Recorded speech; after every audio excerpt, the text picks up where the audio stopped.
I'm a huge fan of Hollow Knight, and recently I just beat the final Pantheon after starting it about 2 years ago, so yeah, I'm pretty ecstatic about that. But after beating it, I wanted to make a video about Hollow Knight and its bosses, and I wanted to talk about which bosses I thought were the most fun.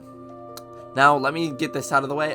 This is an improv video. I did not write a script for this. I don't feel like I need to, and I'm sure it'll come out just fine. With that being said, let's get into it. Starting off at number 6, I'm going to put Marmot here. Out of all the Dream Warriors, I think Marmot is the most fun. It's not a super long fight, and there's nothing really annoying like Markoth or Gorb, where you're kind of just waiting around, waiting for them to fly back over to you. You know, with Marmot, he comes straight to you, and it just feels like a fun game of like dodgeball or like racquetball or tennis, something. I don't know. It's just a fun little fight, you know, and it doesn't take too long, and you can have some fun with it. Coming in at number 5, I'm gonna put Sly here, the Great Nail Sage Sly. I don't know how people really feel about this fight. I think it's not the most fun, but it has a good balance of, you know, dodging and weaving, going in and out. Once you get the rhythm down, you know, I feel like that with most of these things, most of these bosses. Once you get the rhythm down for the bosses, you know, it kind of takes the fun out of it, unless they're well made, like the ones that we'll be talking about later. But, you know, for example, Fluke Marm, like, all you gotta do is jump on its head. It's really nothing. But even with Sly, after learning his patterns and what he does, it's still a pretty fun thing. You get hit sometimes, and, you know, you feel like you're doing something. Not just like you gotta button mash your way through it. You know, you're dodging, you're going in and out, and it feels like a give and take boss fight, which I think those are the best kind. So yeah, Great Nail Sage, Sly, coming in at number 5. Now again, at number 4, I'm gonna put Umu. I know this might be a weird pick, and it's not a super long boss fight. Specifically, Umu in the Pantheon, by the way.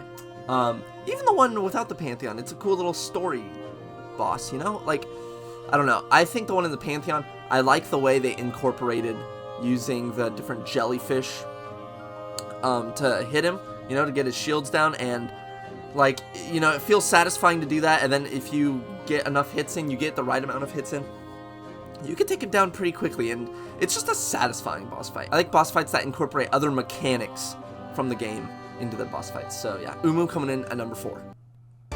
Number 3, I'm gonna put Grey Prince Zote, the Dream Fight. I just think Zote's character, you know, he's a very goofy character, and doesn't really do much. I mean, he's a part of the story, but it's not like he has a really big thing, you know, like Coral or Hornet. But, you know, I really, towards the end of his storyline, the Dream Fight is just, you know, there's lots of going on, especially in the Pantheon. You know, they change it up a bit. Lots going on to keep it interesting and fun. The way he jumps, and, you know, he falls from the ceiling, you know, you kind of bait and switch him, and like you can jump. He just has a lot of moves for you to look out for. You feel engaged in this fight, and I just think it's pretty fun. It's not super hard. In the beginning, it might be hard. I remember I used to have a really hard time with this guy, but then I learned his stuff, and again, once you get the patterns down, it gets a lot easier. But I still think this fight is a pretty fun fight, and lots of stuff for you to look out for, so you're always feeling engaged, not like you're waiting to just hit it. Top 2. Number 2, I'm gonna put Regular Grim. I know, not Nightmare Grim. I think Regular Grim Fight just has a better feeling about it. Nightmare Grim is pretty sick, but Regular Grim, it just feels faster. His movements are faster, the battle's faster. You know, when he goes in that pufferfish thing, you know, like, you pretty much just gotta sit and wait there, but there's lots of openings for you to hit him, and I think it's just more fun, more fast-paced, more, it makes you feel more strong compared to the other fight, I guess, if that makes sense. You feel like you could pack a punch to this guy, and some boss fights like that, you know, it makes you feel cool, and this one, it's not overly easy, it's not overly hard, it's pretty much in the middle, but because the speed of it, you know, I never got bored while getting to it. It was still engaging. The ability that you can hit him while he does the little spike ground attack, again, makes the fight faster, so when you're in the Pantheon, you know, it's not going to take a long time. I just think it's more fun. I think it's more fast-paced all around. His movements are more fast-paced. Maybe I'm wrong about that. It feels that way, but maybe I'm wrong. And the battle's more fast-paced. Just overall, good fight. And at number 1, the thing that everybody expected, Sisters of Battle. This boss fight, I mean, I think everybody knows this is the best boss fight. It's so good. It's so fun. You feel so cool doing it. Dodging, weaving, attacking, doing all these things. You learn the patterns, you can just do so much cool shit with it. And this is just a fun boss fight. It makes you feel engaged, makes you feel powerful, makes you feel cool. It's got everything. The characters are so good. Also, it's not like you learn anything about the boss fights, but you can. The creators got the sense of these Mantis Lords down really well, and just having them all fight at the same time is such a cool feeling when you beat them. It's just a great, super fun boss fight, which is definitely worthy of the number 1 title. That being said, that's going to be the end of this video. I hope you enjoyed, just a little quick, fun little video. And so, yeah, if you enjoyed the video, make sure to share with your friends. Like, subscribe, everything else that helps me out. Go follow my Twitch.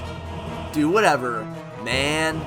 Also, really quickly, recording this while finishing up editing. Next week, starting on the 26th, Monday, the 26th of July, next week, I'm going to be doing a stream-a-thon, follower-thon thing on my Twitch channel, twitch.tv/bro_DZ. Throughout the entire 5 days, Monday through Friday, I'm going to be streaming 8 hours, minimum 6 hours. I'm hoping to get 8 hours every day. Going through a bunch of different video games. I just want to play a bunch of video games. I have the week off. I thought it would be a fun thing to do. If that interests you, I'm going to be posting the schedule later today I'll do it on my Twitter, so follow me there too. Or you can join my Discord.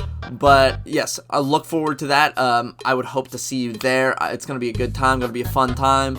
Playing a bunch of different games. Maybe one that you like is going to be on there. Maybe multiple ones that you're going to be on there. I know there's going to be a Pokemon Nuzlocke. Going to play Doom Eternal. Going to do a rogue-like game.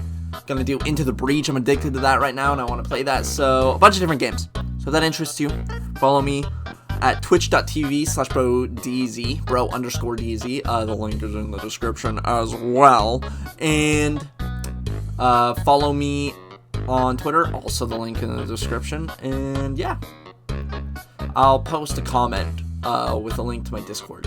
So, thank you. Bye!